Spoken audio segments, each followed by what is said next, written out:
Ian Huntley, your biological dad, is clearly fighting for his life. Can you tell me your view on that? There's a special place in hell waiting for him. Definitely come as a surprise, but hearing the news itself, I was glad it happened. He got what he deserved. Again, belated, but he got what he deserved. Could you both introduce yourselves, please? Yeah, I'm Samantha Bryan. I'm a former ex-girlfriend of Huntley's when I was 15. And this is my daughter Samantha, who is our child. My name's Samantha Bryan. I'm the biological daughter of Ian Huntley and Katie Bryan. Katie, can you tell me about how you heard about the attack on Ian Huntley? Yeah, a friend contacted me. She'd seen it on the Sun online. And what was your reaction? I had mixed feelings, really. I was relieved. I actually thought he'd died. But then I also think that death's maybe too good for him. Did you initially hope that he had died? Did you want him to live? And what was your feelings and why? No, I want him to die. Because there's a fear of one day him walking free, and I never want my daughter to meet him. Samantha, can you tell me about how you heard about the attack on Ian? My mum had called me up and told me that a friend of hers had been in touch and informed her of the news. So when my mum first told me, I was overwhelmed with a sense of relief to the point where I got emotional. I started crying because I thought he was dead. And the burden that it's had over my life, it felt like I could breathe again, and it felt like that burden had died with him. Do you feel that you have been judged for being Ian Huntley's daughter? I've definitely always been judged for it, for being his daughter, and it's been a very difficult thing to deal with over the years.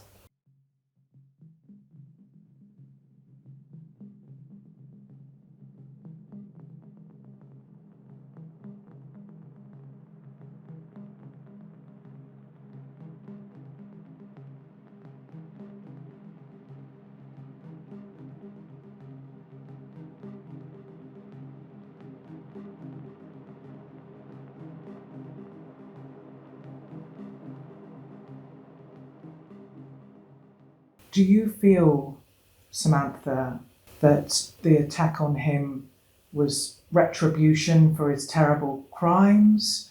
That could be a part of it? I think it's a part of it, but I think the other part of it is just because of who he is as a person. How do you feel about your father? How would you describe him? I'd describe him as manipulative, cowardly, and just pure evil. And Katie, going over to you, you had a phone call from a friend that saw the story break on Sun Online this week.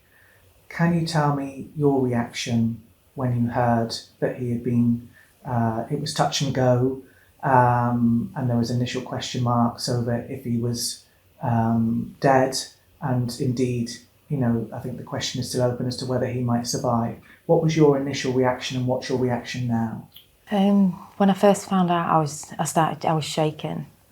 I think just for the fact that he's been in our life for the wrong reason for so long, and there's just been that black cloud over us. And yeah, I was kind of hopeful that it died and it was an end to it, sort of thing. Do you think that there is a special place in hell for Ian? What's your words and what's your thoughts on it? There's definitely a special place in hell for him, for Huntley. Hell's even too good for him, to be honest. People have felt in the dark and felt like we can't do anything to assist the police. We all want to do something, but nobody quite knows what.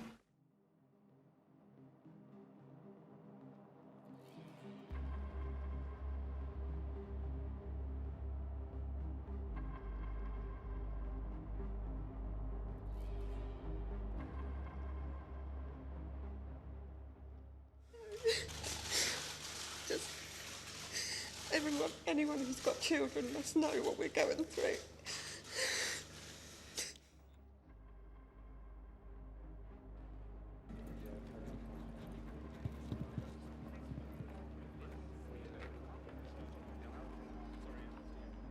So, could you tell me, Katie, who is also in your thoughts at this time? Well, me as a mother, the parents of Holly and Jessica's parents are in my thoughts and have always been in my thoughts. And what about, there's other victims too. There's I know an 11-year-old schoolgirl who was assaulted in Grimsby. Is she also in your thoughts? All of the victims are in my thoughts. All of the victims' families, Holly and Jessica's parents. What is your wish? You know, obviously Huntley has had this brutal attack. What do you think about the attack happening and who did it?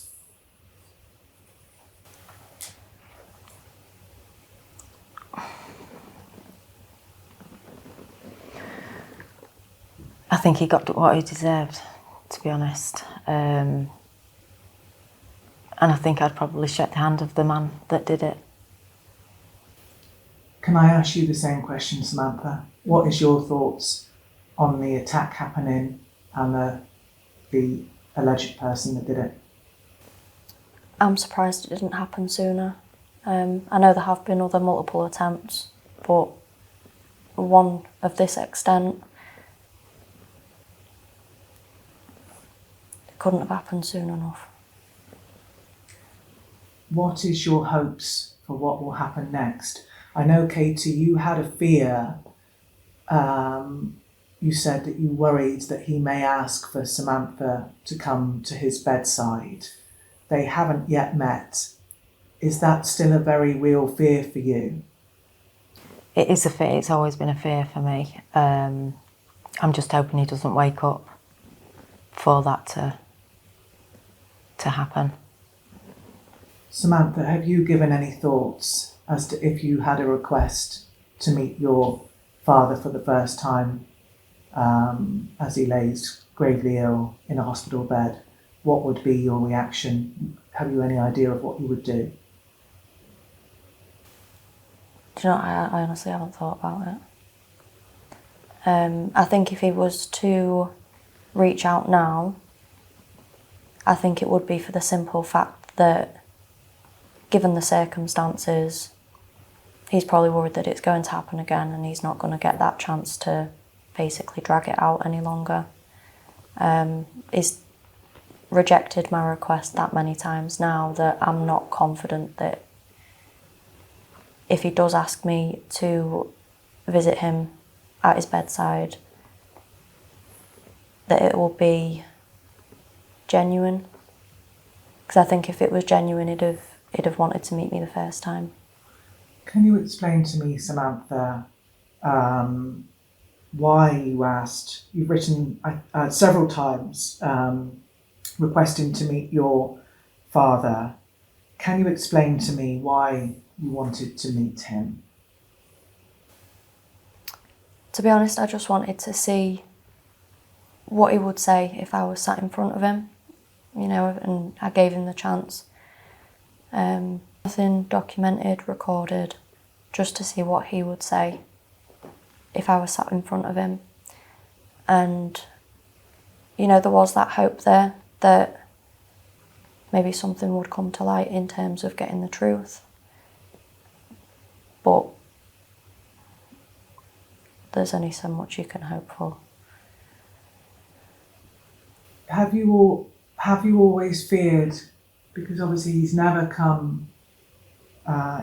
told the whole truth, about not only the horrific murders of Holly and Jessica, but also, and we'll move on to this in a minute, about the horrific crimes against your mum when she was a teenage child, and other, and obviously we know of the 11-year-old victim as well. Do you now fear that your greatest fear could come true, that he will take the truth to his grave? I think he will take the truth with him, because I think that's just the kind of person he is. And I don't think we're going to get anything more from him. How does that make you feel? It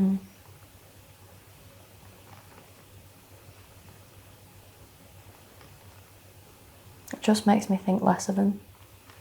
I mean, not that I could possibly think any less of him, but it just proves that he is what everyone says he is. You said to me when your mum first told you that you'd been attacked, it had an enormous impact. Could you explain that to me, please? It had a very big impact. I got quite emotional. I got very emotional. And like I say, it was just that overwhelming sense of relief that was it. And you said, I think that you have also been talking to your mum off camera about you felt like the weight of the hold that he'd had over your life had been lifted because you are his only child. Could you tell me about that? The weight of the hold that he had over my life had finally been lifted. Yeah. That's how it felt, and genuinely for a second, I felt like the little girl that I was before I knew anything about him. And can you tell me how you discovered that you were Ian Huntley's daughter? I know that during your childhood, Mum had told you that you had a biological dad who'd been a bad man, but I know the actual moment that you discovered in a school class that he was your dad is something that stays with you forever. Could you describe that, please? So I was in class and we were doing a school project on the crime rates in my local area, which at that time was Grimsby and Cleethorpes. And I can't remember what I'd put into the search bar, but the first thing that came up was an article. And in that article there was a photo of myself and my mum with our faces blurred out. So initially the first thing I recognised was the clothing. I remembered it like it was yesterday, and the dress I had on and the outfit that my mum was wearing, and I remembered having that photo taken and never knowing why. And as soon as I recognised it, I read the headline, clicked onto it, and there it was. It was the article that was explaining everything that he'd done. And for you, how has being Huntley's only child impacted you, Sammy? Being Ian Huntley's only child has impacted my life in ways that are unfathomable by those who aren't in that position. Those that don't have to carry the burden of having him as a biological father, it's impacted me in ways I'll never be able to explain properly. And you have never met him. If he dies, you never will. How do you feel about that now? I feel like if he dies and by that point I've still not met him, I think that would be something that I would have to process and get past. but I feel like it will be a lot less of a weight than what it has been up to now. Yeah. If that makes sense. Have you followed the news since finding out from your mum that Ian has been gravely injured? Have you been watching the news? Have you been following closely what's been happening? Honestly, I've not been keeping up with the news because I really don't care what happens to him. Whether he lives or dies. So obviously for many years now, almost a decade, you've tried to reach out to your father in the hope that he may share the truth of his many crimes, his many terrible crimes. There is a real chance now that that truth may be taken to his grave. How do you feel about that? So over the last decade, I've been quite passionate about getting the truth from him, and knowing that he could potentially take that to his grave saddens me. Makes me feel angry, because I don't think that's something that needs to be taken with him. And Katie, coming on to you, today, you met Ian Huntley at 15 years old. You were a very naive schoolgirl. You have said that you loved him, but your relationship with Huntley descended into what you've described as hell. Obviously, he raped you, he abused you, and he degraded you and attacked you when you were pregnant with Sammy. Can you describe to me the impact of that on you today, please? The time spent with Huntley had a massive impact on my life. I went through some horrific attacks. It still haunts me now. Things remind me. I try and put it at the back of my mind, lock it away, but it's always there and it always will be. You said to me very strong words that you were happy to think that he might have died. Can you explain to me why you feel that strongly? Because he's evil. He's pure evil. He deserves to die for what he's done.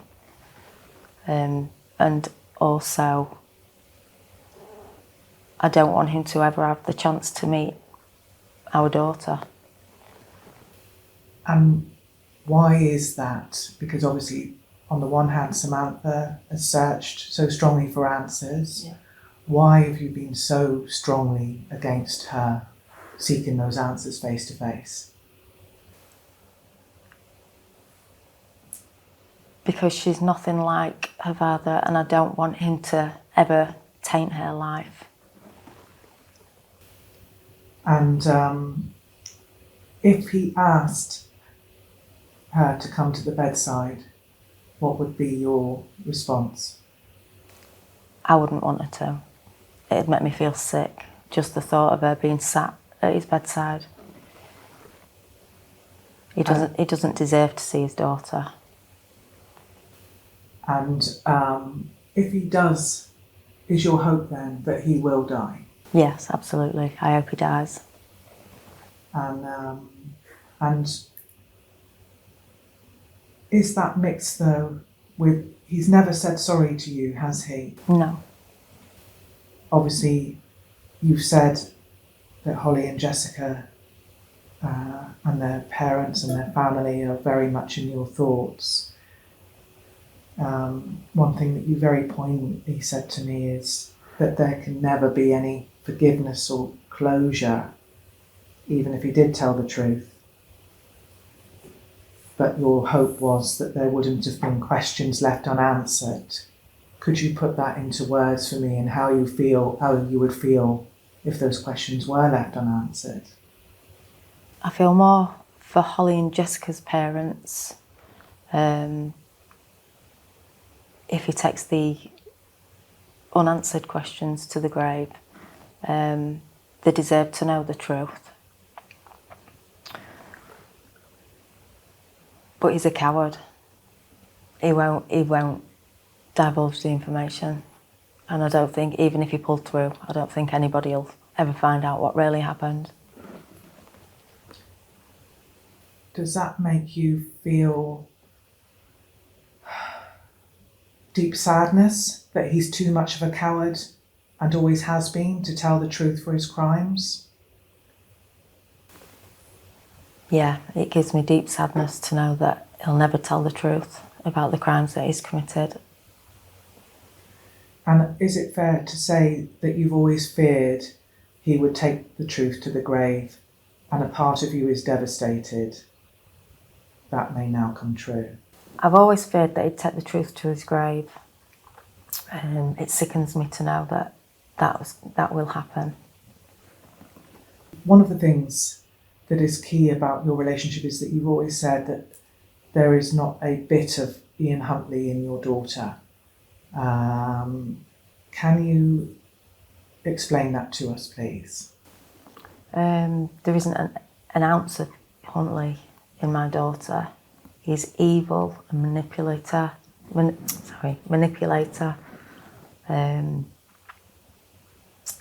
He's spineless, a coward. And then my daughter, well, she's just beautiful, intelligent, kind, caring, loving.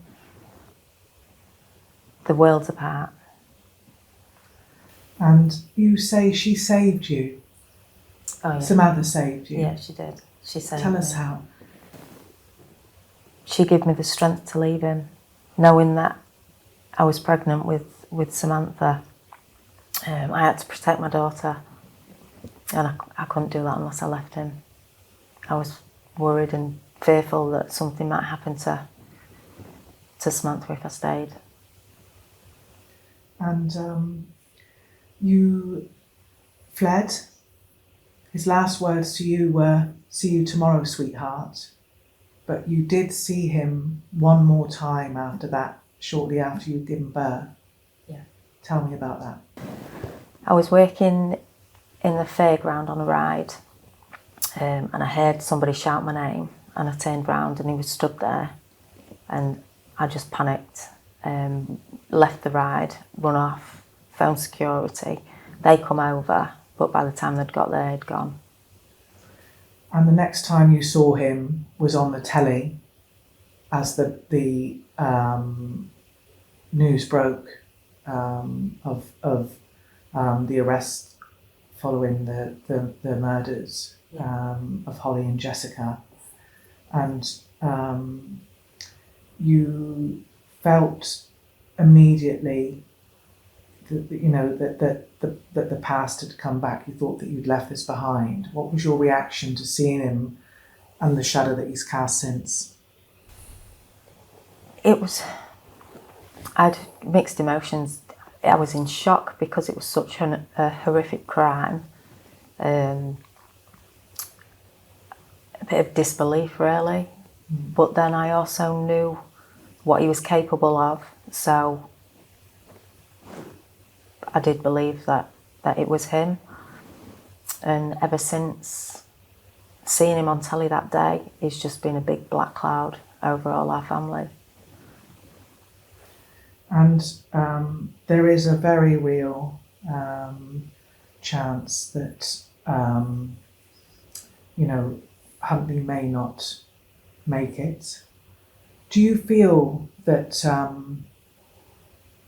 someone like him should have had, someone like him should have the electric chair like in America, or be allowed to live? I mean, would you call for these sorts of cases, or what's your thoughts on that?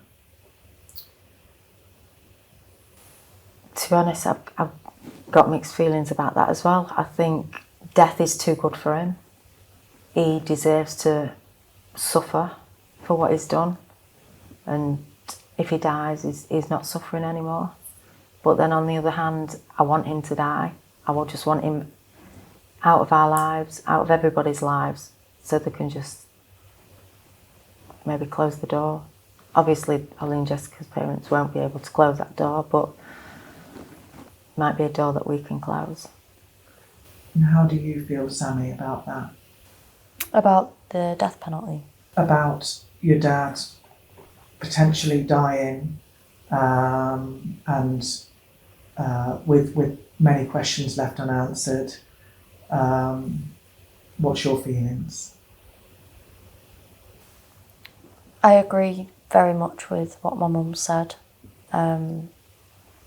If he dies, he's going to be at peace. He doesn't deserve 1 second of peace for what he's done. He deserves to live with what he's done every single day. He's definitely up there with people like Fred and Rose West and the Yorkshire Ripper. There's a special place in hell for people like them. And is there anything you'd like to add? I hope he burns in hell.